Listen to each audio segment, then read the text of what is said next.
On today's episode of Gathering the Kings. Err on the side of action rather than inaction. Because Right. if you're inactive around something you know is important, you will fail, period. Because you're not going to try, you're not going to learn. Right. And so, whatever the sphere is, we err on the side of action, failure, learning, and reaction. And we encourage everyone to do that here. And I think that's paid off. You are listening to Gathering the Kings with Chaz Wolfe, featuring fellow 7, 8, and even 9-figure business owners who have real battle scars from business and life, but have prevailed as the king that they are designed to be. We welcome high-performing entrepreneurs to the stage in order to reveal the real of the real on what it takes to build a successful business today. We dissect the good and bad decisions they've made along the way that give a true and accurate picture of the journey of success and how you too can get there. Through this dialogue, you will learn the value of growing your network and surrounding yourself with power players and kings like today's guest. Grab your pen and notebook because we're about to dive in. What's up, everybody? Chaz Wolfe, Gathering the Kings podcast. Today, I've got Matthew Berk on the King stage. My man, how we doing? We're doing great today. Thanks so much for having me. I'm glad that you're doing great. Was it because you had a cup of coffee today? Every day, all day long, coffee is my world. I wish, as another high-performing person that loves energy, I wish I liked coffee, but today we're going to talk about coffee in a lot of different ways, and I want you to give us all the secrets. But in all seriousness, thank you for being here. Tell us what kind of business that you have. Beanbox, put really simply, was founded to help people discover the joys of really coffee. So what we do is we source coffee from about 50 coffee roasters throughout the United States. Wow. We bring their freshly roasted coffee here to our facility in Seattle. We curate it into different products that give people the experience of trying different coffees, whether that's a box with 4 different coffees or a box with 16 different coffees from all over the world. We want people everywhere to understand what it is to experience the best coffee there is without having to go out and go to a cafe and be worried they don't know what to ask for, or maybe they're not hip enough for the local coffee shop. And we want to make it more accessible. And we've been doing that for 8 years. We got a couple 100,000 customers. And to give you a sense of how much coffee we move, last year we moved 375,000 pounds of coffee. Wow. From here in Seattle out to customers all over the US. And we hope they all loved it. We think they do. And that's kind of our business, is to make people happy in that way. I love it. There are many times, obviously most people drink coffee. I'm just one of the weird ones that doesn't, but I'm a coffee sewer. Like I wish I did. I wish I wanted to, because there's a lot of joy. As you said, the word joy comes every time I hear people talk about their coffee. Yeah. It's like this very joyous time for them. And I'm jealous. Yeah. One thing I've just found personally, just as an entrepreneur, is before we started this business, to me, coffee was a caffeine delivery vehicle. Okay. And once I started getting into it, and I am by no means like an aficionado or like a coffee expert or whatever, but once you appreciate what you're drinking, it stops being like, oh, this is my caffeine kick. And it starts being an experience that you construct your morning around, where you have moments of reflection. You can appreciate the taste of coffee. It's less, I need 5 cups, and more, I'm going to try something different, and let me actually open my brain and see what it tastes like. And that, for me personally, in my personal professional life, because it is that boundary between your personal morning and your professional morning, it's been just transformative for me and a real part of my life now. I love the experience that you just described, because you're right. It's not, and I think we have these things with different parts of our lives that we can make either just about getting through, or we can do the same thing with a workout, right? But this experience that you're referring to of really connecting with the coffee or the moment, really. And so I just love that you're providing the experience, or you're facilitating the experience, let's say, with different tastes all over the world. I love what you're doing. You're basically bringing it right to the doorstep. They don't have to think. It's fantastic. So from a business perspective, I want to hear your story. We're going to get into that here in a second. But before we jump into that, I want to know, what's your why? Why are you doing this? You've obviously been uber successful, hundreds of thousands of clients. You could probably sail away. You're still building. Why? Yeah, I love that question. I think the truth is, there are 2 things. One is that I'm a builder. It's that question, like, what would you do if you didn't have to work to earn a living? And the answer is I'd be building something. And that's my motivation. I love building up people. I love building up machinery. I love building up software. I love building businesses. And that's just what gets me going. On a day when I create something new or optimize something or figure something out, it's all in the build for me, 100%. That is what keeps me going. And even when I'm not working, I'm trying to put something together, fix something, build something. That's number one. Number two, I've had a lot of jobs where the work you were doing didn't have it had a purpose, maybe to make money, or you're building another ad server or a piece of a search engine or whatever, but it didn't necessarily make people happy.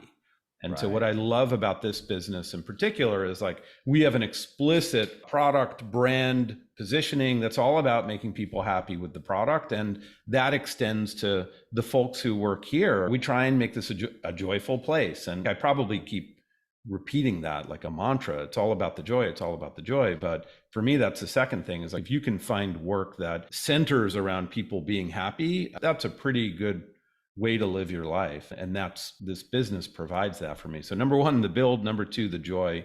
And I think we have a great balance of that in what we do. That's not to say that it's not a knife fight every day, but yeah, that's part of the building. That's part of the build, is that struggle. Yeah, 100%.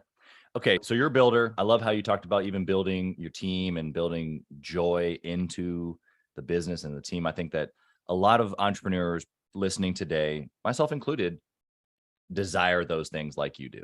I want to know, has that always been your hope, or have you always been a builder, or did you already know that you were a builder?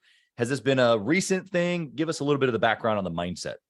Yeah, that's a great question. For me personally, I've always been a builder from the time I was a little kid, like back in the 70s when computers were brand new. I was lucky enough to have access, and we had a computer at home. And from that moment, oh my God, there's this machine and it's like a blank slate, and you can tell it to do things and it'll do things. And like, how amazing is that? As a 7, 8, or 9-year-old, someone telling you that like you can program the world. When you're that young, you go to school and parents tell you what to do and you don't have a lot of control, and play is the balance against that control. Right. And for me, play was centered around learning how to tell computers to do things. And it was like someone handed you the keys. Little did I know in the 70s that like the keys to the kingdom were going to come through the computers within a couple of decades. And now everyone's lives center around interacting with computers and machines. And so I feel very lucky there. And so that for me was formative. Now, that said, professionally, I've been in positions where I was working for someone else and I wasn't fully engaged in the purpose of what I was building. I was still building, but it hasn't always been that way in every job or position I've had. And that's why I feel particularly lucky. For me, the transformation was my first job at a grad school was for, everybody knows Inc. magazine. And that was a startup, run like a startup, all about small businesses and startups. And to be a builder for them, dealing with the web when the web was brand new, in a company run like a startup that was meant to help startups build their companies. For me, that was just transformative. That's when I knew, look, this is what you're going to do the rest of your career. And I wanted to optimize for being in a place where it was all entrepreneurial, all about building. And that first job for me was like, it set an imprint around, yes, you can build and you can help other people build. So I think for me, that kind of cemented it. I haven't always been lucky enough to, again, balance these. Are you balancing your joy with the thing that motivates you most? But for where I am now, it's just a great balance. I love that you were honest about it not being always balanced. I think that most entrepreneurs desire for some sort of balance, but the reality of it is that it probably is always going to be a work in progress. And the joy, I think what you have said in essence, tell me if I'm wrong, or maybe if you want to add something to it, but really, if you can find the thing, and for you and I, we use the word builder. I think everything you've said, I think I even have it written on my website. Like, I'm a builder. Yeah. So it's okay. If I can do the thing that I quote unquote love or believe that that's in my identity, shouldn't that bring me joy? And so I think that's like the hack a little bit, is to find that. It doesn't mean, like you said, everything's going to be joyful all the time, and still got to be actively or even proactively searching for how to connect work with joy, or just joy with anything that we do. Cause even the family stuff, like we were just talking about before we jumped on, I got 4 kids and one's a 7-week-old. It's like today it was work and I was looking for the joy. Yeah. Yeah. That's why I like to say, I think people like to use especially when they talk to young folks, they're like, find your passion and do that. And I think passion is actually really misleading because it romanticizes what real motivation can be. And so the example I like to give is a bunch of years ago, we were in the middle, we have this holiday peak every year. And I guess we had a new employee and they were coming like, who do I report to? There's a CEO. What do you mean? And they pointed to the back, and I was like sweeping up the back of our tiny place, which was overrun with product and people. And they're like, what are you talking about? Like, that's the CEO, the guy with the broom? And for me, like sometimes what needs to happen in a business is someone needs to sweep up. And I've found that I can enable other people to do more like higher value work if I'm the guy sweeping the floor. If I'm the thing at the bottom of the toaster catching all the crumbs, they can do higher value work. And that's a great example where I'm not building anything, but it's all in service of kind of making this company grow and supporting that company. And so I say the same thing with struggles, where you may find yourself sweeping the floor. You may find yourself gritting your teeth through a tight cash crunch. You may find yourself like getting a deal and losing a deal, or getting your forecast wrong. And all of that can feel very painful. But when you have that framework of it is all in the service of building something, and every day it's going to be different, and then it's okay to suffer and it's okay to struggle. And like, my passion is not sweeping. My passion is not losing deals or jockeying spreadsheets to make sure we have our 3-year forecast, or those are not my passions. But I resolve all of that down to we're building something here. And for that reason, it all feels joyful, even if it's not something I want to do. Yeah, 100%. Such a great way to say it. Okay, so you've given us a little bit of through this, a little bit of your history. I want to know, how did this company come to be? Why coffee? Why this business? Why this model? Tell us the story. My co-founder and I thought we would escape the gravity of our founding story, but we have never succeeded. And this company came out of a real startup failure. Okay. And we pivoted to this. And so I'll just give a kind of a quick summary. My co-founder and I have been working together for coming on 16 years. And we got together in 2012 to basically build a series of apps and data mining software and a bunch of other stuff to help people share personal recommendations. So our thinking was like, okay, you go online, you read reviews, what's better than that? I may trust you for your recommendation on where to go skiing or what book to read next, but maybe not so much for local restaurants because you live somewhere else. So we built multiple apps. We built this whole data platform where people could swap person-to-person recommendations. And everyone loved it. Everyone said they were going to love it. People used it initially, but it didn't have that kind of growth that we really needed to make a good go of it. And we did it for almost 2 years. And we just got to a place where we're like, this is not working because it's not growing. And you have a great question, which is, maybe this is a shortcut, but if you could look at one metric, what would it be? Yeah. And for us, the metric was like, how often do people come back? And people were not coming back. Got it. And so we got to a spot where we're like, look, we've raised some money here. We've done we're personally vested in this, but it's not growing. People are not coming back. What do we do? Yeah. And the answer was something like, we spent 2 weeks where every day we walked somewhere between 3 and 12 miles, just talking about, could we make a go of it? What else could we do? What was adjacent? What have we learned? And it was a really very difficult time for both of us. And what we realized in the process of that is, whenever we would interview somebody about how do you use your phone, how do you share personal recommendations, we would take them to coffee. And for us, neither of us were coffee kind of experts, but at the time we were working in a little area of Seattle called Fremont. And Fremont has a couple of wonderful little tiny cafes. They roast their own coffee. And we noticed that when we took people to coffee downtown, we'd just show up in a Starbucks and we wouldn't think twice about it. But when we did it in Fremont, we went to these little cafes and the coffee was it wasn't a difference of degree, it was a difference of kind. And so there was something to that. coffee was just the social connection between us. And that was very powerful, whether or not it was Starbucks or something else. But B, all of a sudden our kind of senses were open to this experience of connecting with people and enjoying the coffee and not have it just be like, oh, we'll meet at Starbucks, no problem. So we started digging into the market. We came up with an investment hypothesis, and we pivoted from speculative software development to a physical hard good, grocery oriented product. And we did that pivot within a couple of weeks. We didn't have a product. We didn't know what the product would be. We set up a website. We set up a shopping cart. And out of nowhere, like this hypothesis kind of came to be, is that people wanted to experience better coffee. And that was it. And it took off really quickly. But this was a pivot around, like it was a 360-degree pivot. Oh, yeah.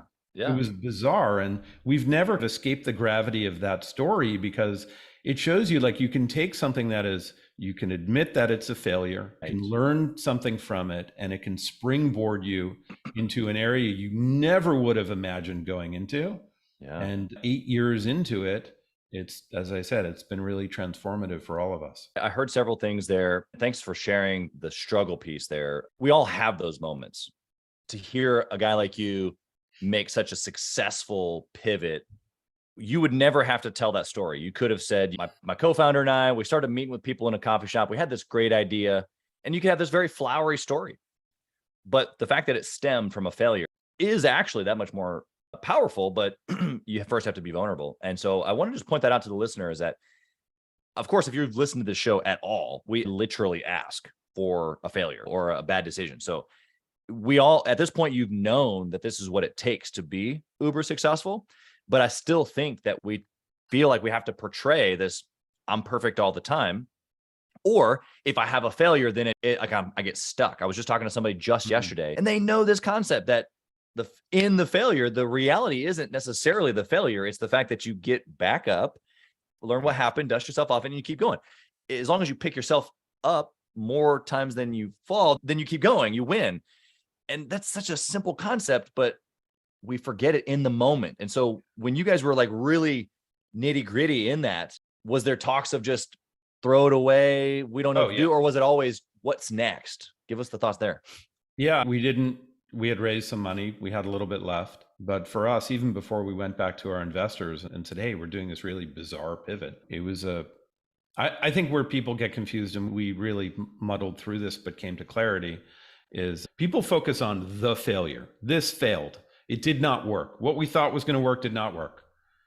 And they focus on that as being a negative. But really the question is, what do you do about it? Anytime we work with a partner here, and I've done this my whole career, if I'm working with a third party, I say, look, we're getting into business together. Something's going to go wrong. That's going to happen. So really the question is like, what do you do? And what do I do when things go wrong?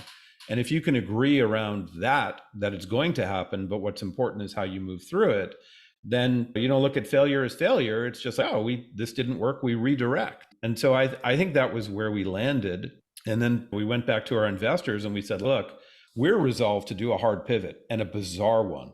So we're going to tell you about it, but we're also going to give you the option, like, we just shut it all down and maybe we'll go and do it separately. But what we could have done is taken the business, folded it, and then started anew. But what we did is we went back to our investors, and for us as well, we went back and we said, no, you bet on us, and maybe the idea doesn't work, but here's our next one. And so if you're comfortable rolling this in, then everyone preserves their ownership. And what we did as co-founders is we recapped the company, so we were evenly split, and it was a restart, but under the umbrella of the old one.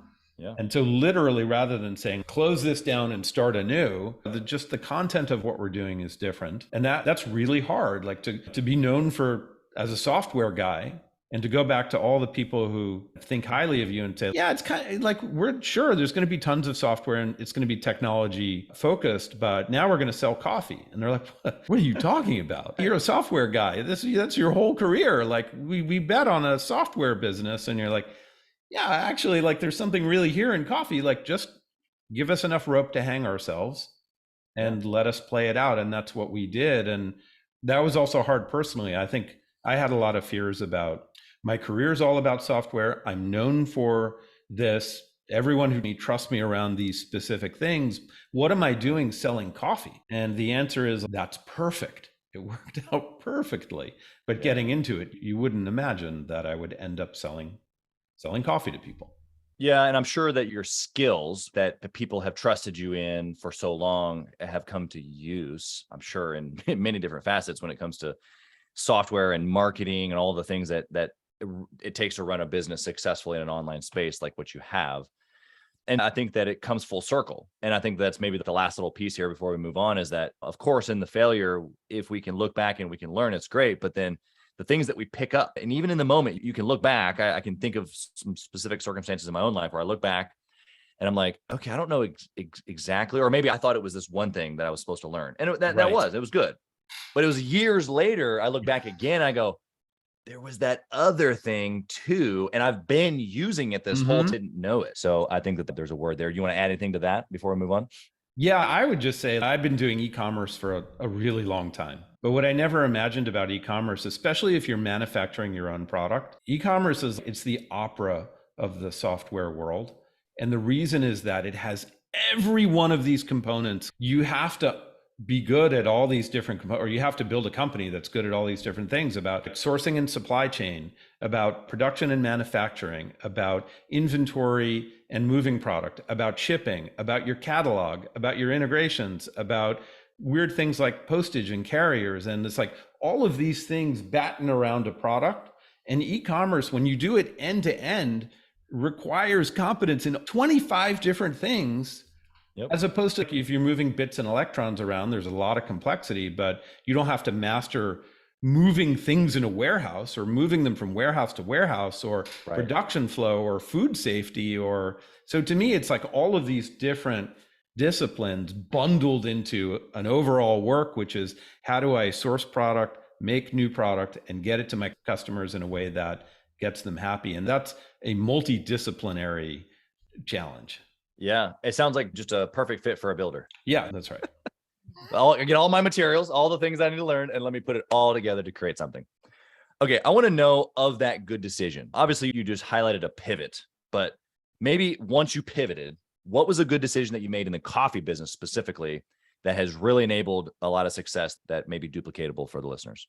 Yeah. So I think one thing that's difficult is, especially if you find yourself, whether it's through professional development or you have an investor circle, or one thing we've tried to do is we've tried to talk to everyone.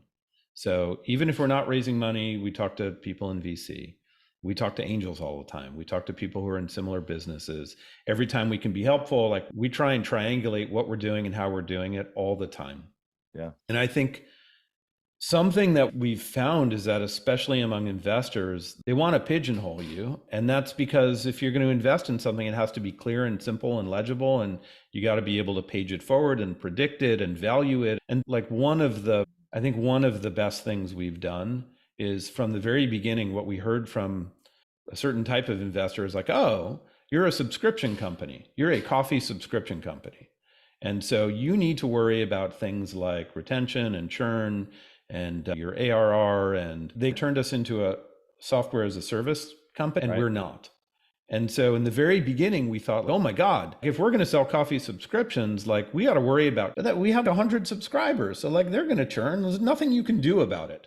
And even when you're 1,000 or 10,000 or 30,000 or more, like there are some parts of churn you cannot do anything about. Can you make it harder? Sure. Can you incentivize people to stay? Sure. But churn is absolutely the wrong metric. And by the time you're focusing on churn, you see your company in one light. And what we've done that I think has been a great decision is we said, forget subscription. Maybe not you specifically, because I know you're not into coffee yet, but you are a customer. You don't care if it's a subscription. You just care about your coffee. And so we learned the hard way that like we sell coffee, and sometimes our customer wants a subscription, and sometimes they just want to buy it a la carte, and sometimes they want to buy it as a gift. And so in the beginning, we focused on all these metrics we thought were important to a subscription coffee company. Right. And what we learned is just people wanted to trust us for better coffee. And so we sell one-off boxes, one-off bags. We sell all kinds of gifts. And so it's up to the customer, because the customer doesn't care about our business model. They just care about better coffee.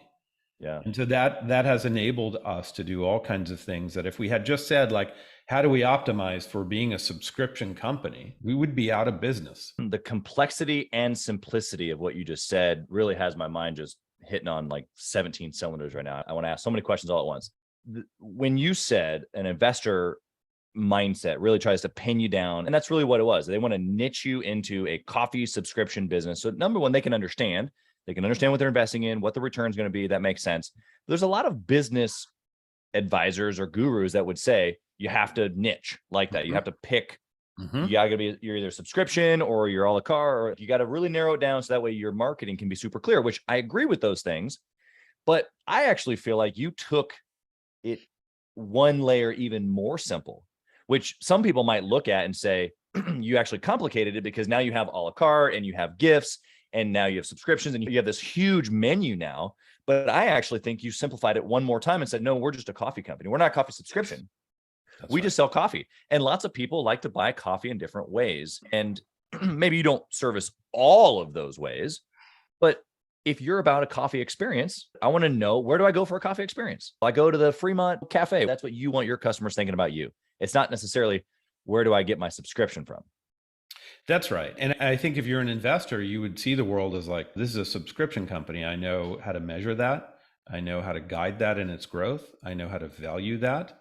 And we've always said, okay, let us tell you why that's not necessarily the only thing that matters. We have many people who will get one box a month and they'll decide for whatever reason that they no longer want one box a month. You would have us pause there and say that is a churned customer. But what we find is now they're not getting one box a month. They're coming back and they're buying 1.5 bags every week. And so that comes back to something that kind of you asked about and I mentioned before, is what is your repeat purchase rate? What is your repeat visit? What is your repeat engagement? What is the LTV of the customer? And that LTV can be expressed as a la carte, as gift, as subscription. It's up to the customer how to express their purchase. And it's up to us to encourage a higher LTV. But that doesn't mean you have to be subscription only. And I would add, like recently, we've complicated it and simplified it even further, which is we're now selling at retail. So we built a wholesale business. Yep. And so we're growing a footprint where you'll be able to go into a local store and you'll be able to find Beanbox coffee. And it's up to the customer how they want to engage with us. It's not up to us to dictate a business model. All we really need to care about is what's the lifetime value of our customers and are they keep coming back for our product? Yeah, it's huge. I think if the listener is paying attention, what they're hearing, relationship, experience, LTV. Yeah, that's the best way to simplify it. And LTV is really, that's your North Star. You can look at repeat purchase rate, but LTV is critical. The backside, of course, of LTV is going to be like, is it sustainable? What's your product margin? And what's the business's gross margin? But fundamentally, if you see LTVs rising, things are good. And if you do not, things are not good. And it's hard to sustain. Yep. Love that. Okay. Tell us about a bad decision once the coffee business was off the run. We've had a lot. One that I like to talk about is we have a faith in machinery. And that's because of my background. So we do a ton of automation. If you're handling that much coffee, you do a lot of automation. And there's one machine in particular that we purchased, and like the throughput of the machine is that it can work with 60 bags per minute. And we're like, oh, that's great. Right now we're doing it by hand. It's 5 to 10 per minute and this and that. And we bring the machine in and we start using it and tweaking it and tuning it. And it can do 60 per minute, but only if you have like super fast robots running the machine. So you have an operator on one end and another operator on the other, and they need to take breaks and they need to bring in more material. And in reality, after many years, we're like, look, the real throughput on that is like maybe 20 per minute, and it requires 2 people to do it. And so it only gave us like an incremental bump. And so we've had to be very careful about like investing in automation because we couldn't operate without it. But we've learned how to look at machinery and say, all right, realistically, how much throughput will it give us? And so I think we've limited those decisions now and we're making better ones, but That's hard if you're a manufacturer. So that's one. The other one that's classic for any kind of product or e-commerce company is inventory. Forecasting inventory, especially when you have a seasonal business like we do. That's right. I think we've gotten that wrong in two ways. And this is, I think, useful to think about. In some years, we have not had enough inventory and gone crazy trying to meet demand. Right. Manufacturing at the last minute and bringing in tons of people. And what we probably could have done is said, like, no, the inventory is limited, and so we're going to raise prices, right? Scarcity works. And so we've made mistakes around not having enough inventory. But last year's a great example where we made an error of having too much inventory. We think the demand is going to be this big, and it's only this big. And then you're chewing through inventory long after the fact, and that's not good, or you have to write it down. And so that's really difficult. Is if you don't have enough, maybe it's not an inventory problem, turn it into a pricing opportunity. Sure. That's good. But if you have too much, like, there are very few ways to deal with that, except for what do you do with remnant? Do you have to write it down? Can you incentivize people to buy more? So inventory has been a constant challenge for us. Yeah. And we make mistakes all the time. My co-founder is better to do something, right? Err on the side of action rather than inaction. Because if you're inactive around something you know is important, you will fail, period. Because you're not going to try, you're not going to learn. And so whatever the sphere is, we err on the side of action, failure, learning, and reaction. And we encourage everyone to do that here. And I think that's paid off. Yeah, I loved what you said there. You slightly said it around the pricing and inventory. Obviously, with Edible Arrangements, some of the franchises that I own, we have a seasonal business as well. Yep. Pricing isn't determined by me, so I can't play that game. But when I think about Valentine's Day, rather than me trying to take the same product that I service every single day at 30, 50, $100 and making a couple thousand of them, I could make a couple hundred of them and double the price or triple the price, which it's funny because most people actually think that we do raise the price. Interesting. But we don't. And so it's like mind-boggling to a guy like me who owns businesses outside of that franchise, where I understand the concept of what you just said. Rather than trying to find another 50 drivers and another 50 people inside the store, we could just raise the price. And yes, it does limit the experience of some people. The operation itself doesn't have to be crazy. And instead I would own 100 of them as opposed to 7 because it could actually get done.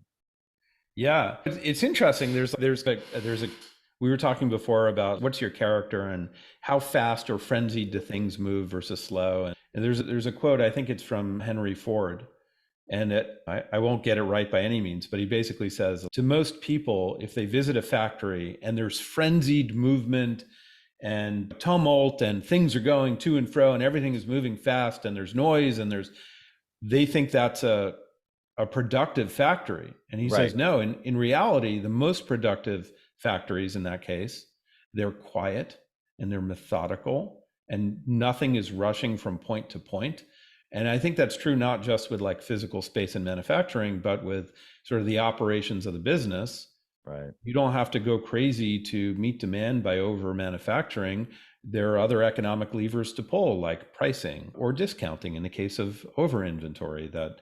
I think one of the things we also try and do is let's not go crazy all the time. And that's been an 8-year lesson where normally I think people running a seasonal business are like, oh, things go crazy in Q4. And you're like, all right, try and imagine what it would take for things to be calm in Q4. And then you're going to have the best Q4 ever. And that's a real trick, but we didn't want to think of it that way either. And you've paid handsomely, but at a certain point you realize like that calm approach will get better financial results than the frenzy.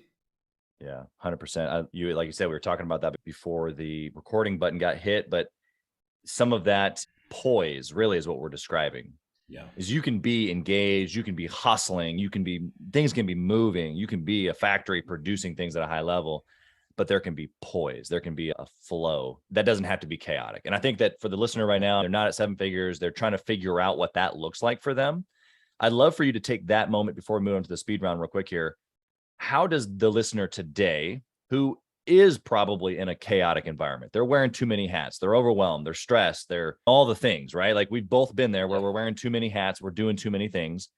and it doesn't feel poised. It doesn't feel methodical. It doesn't feel well thought out.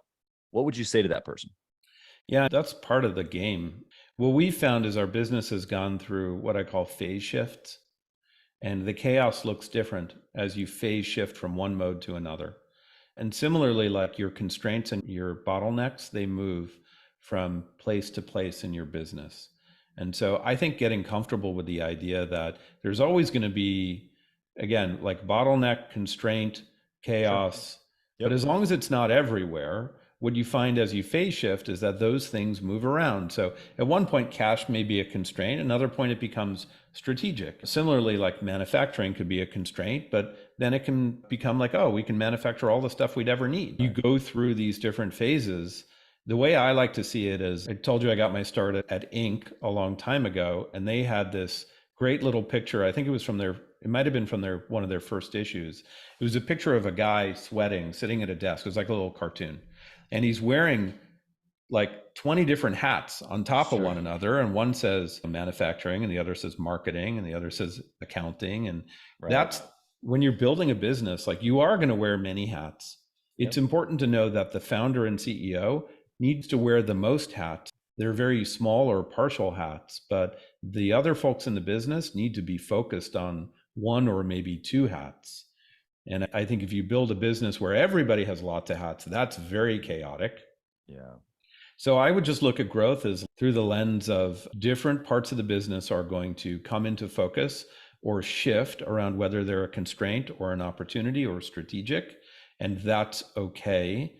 And I would also say that like everybody has a real like growth mindset as a part of the entrepreneurial air in this country. But I will say we have learned very painfully that the cost of growth is sometimes exorbitant to the value of growth. So if you talk to people in accounting, they'll say, just to let you know, if you're growing more than 30% year over year, that's pretty extreme. It's going to cause issues with cash flow and hiring and space. And how many businesses do you know that they're like, oh my God, we had this great year. We went from 12 million to 21 million, but then the next year, like we did 12 million again, but we took on new facilities and new equipment and we hired all these people, and growth and contraction is also a part of life. And so we've tried to modulate away from 100% year over year growth, 60, 70, 80% to like, let's plan it out. Let's plan a year that looks like 30 or 40 or 50%. And if opportunistically more comes our way, we're going to be really happy. And so it's all a matter of I think of it as like you're pushing on the outside of a balloon. And as you're growing, you need to push on all parts of that balloon. And some parts of the balloon they're going to come in and be really tight, and other parts are going to grow out. And that's just the business. So understanding what phase shifts look like, understanding that it's okay to grow and contract or not get it right and then learn from it. The more you do that, in my opinion, the more you are prepared for growing the company and graduating from, let's call it 6 to 7 or 8 or 9, but you have to be prepared for that and understand that is the natural course for a business. And it is not, as investors would love to see it sometimes, is like, what's your month over month growth? What's your growth rate? Yeah, it's not that simple to be put in a box. I love being into it. Exactly. It's never a straight line. No. And I think that I feel like that sometimes I've given, just even this week, I was reminding somebody, hey, like when you look at the charts for the crypto or the market, it ticks up and then it comes down, and then it ticks up and then it comes down. And that's how businesses tick. Come on, like those are businesses. Let's move on to the speed round here. You've already answered this question, but I'm going to officially answer so you can give us the real deal answer here. If you dwindle the entire coffee experience business down, what's the one trackable metric that you would take forever and ever going forward? I think it's LTV. Okay. And because that gives you the understanding of what the experience is. Those people are, because they like it. If you're not getting deeper with your customers, I don't know what kind of business that looks like. Sure, there are examples of businesses which is like one and done. That's not the business I want to be in. Like I want an ongoing, engaged relationship with a customer that sees us and thinks of us as their source for great coffee. And for me, if the only metric there is what's your LTV across the board, and sure, you can cut that by different types of customers. A gift customer is a lower LTV than a subscription customer. Sure. But overall, you want to see Lifetime value that's the real asset of a business. And that is a proxy for what's your cash flow going to look like? Yep. And what kind of revenue can you It's predict? projectable. It is projectable. And the asset of the business is not just the facility and the equipment and the product on hand and the inventory. The asset of the business is the customer and the extent to which they're engaged. And if you optimize for that, then the rest you can figure out. Yeah, that's also sellable. It is very sell. And if you look, many companies are valued based upon like their engagement with or the extent to which their customers are engaged with their product or service, and focus on that. And the rest you can figure out. Like the rest is not as hard as understanding what it takes to get in deeper with your customer. That's a magic trick. And if you have a hint on how to do that and a product that will get you there, then follow that. Yeah, seriously, I would recommend. And it doesn't have to be a product that is flashy. It can be coffee just every single day, or it can be a home service. Like people love their home. Like it's okay. Like it doesn't have to be flowers or something that makes them, I don't know. We don't have to get wrapped up in what that makes that experience is in our brain of what we like have this good experience. They have a need. And if you can experience, or if they can take them through an experience that services their need at a higher level, they'll keep coming back because they still have the need. Yes. All right. What book would you recommend for a six-figure business owner? I think one of my favorites is The Lean Startup. Okay. I've heard of this book. What's your takeaway? Yeah, so my takeaway is short moves, experimentation, keep asking why. I think those are really great guidance for someone who's either starting a business or trying to take it to the next level. Is make small incremental changes, make changes that you can undo. Don't be afraid to fail. Keep trying to understand like why you're doing what you're doing, or why would a customer come to you? And it's those small incremental experiments and optimizations that I think over years and years build in the enterprise value of a business as it figures out that magic trick with the customer. The lean startup is for me like whether our company is doing 1 million, 2 million, 5 million, 10 million, 20 million, 50 million, 100 million. My hope is that we always run it like a startup, and we're always experimenting and building new product and trying to innovate.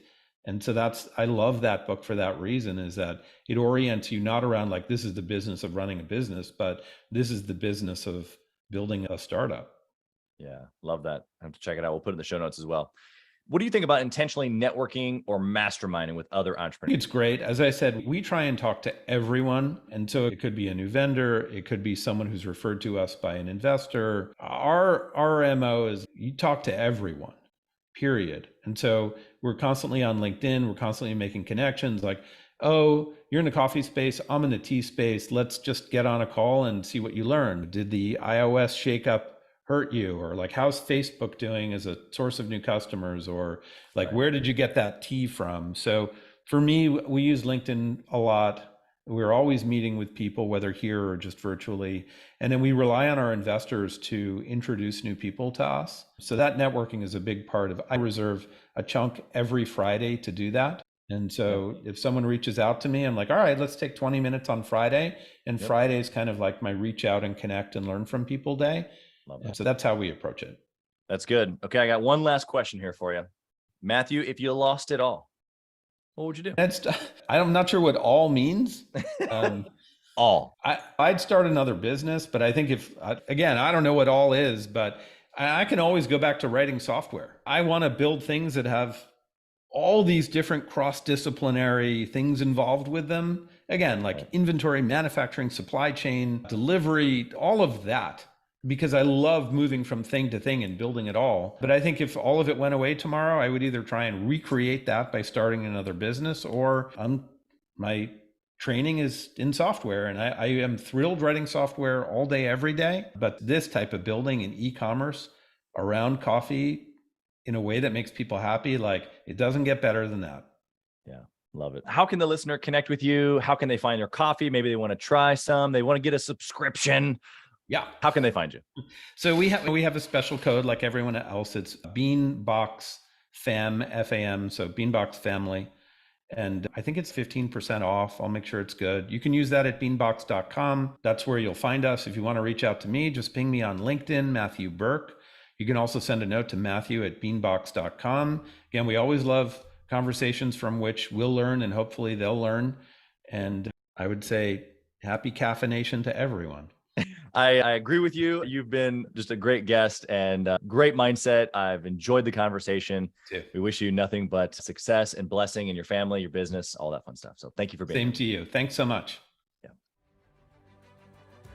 Thanks for listening to Gathering the Kings. We hope you got a ton of value today and learned a thing or two about taking your business to 7 figures and beyond. If you desire more and want a community around you to help you get there, I want you to go to gatheringthekings.com. That's gatheringthekings.com. And I want you to apply for our next Becoming a King 90-day intensive. We are extremely exclusive by nature as a group. What that means is that we're really wanting only the entrepreneurs who take their business and targets super serious to apply. So if that's you, you think you got what it takes to level up your business, I want you to go to gatheringthekings.com and apply. And we will see you on the other side.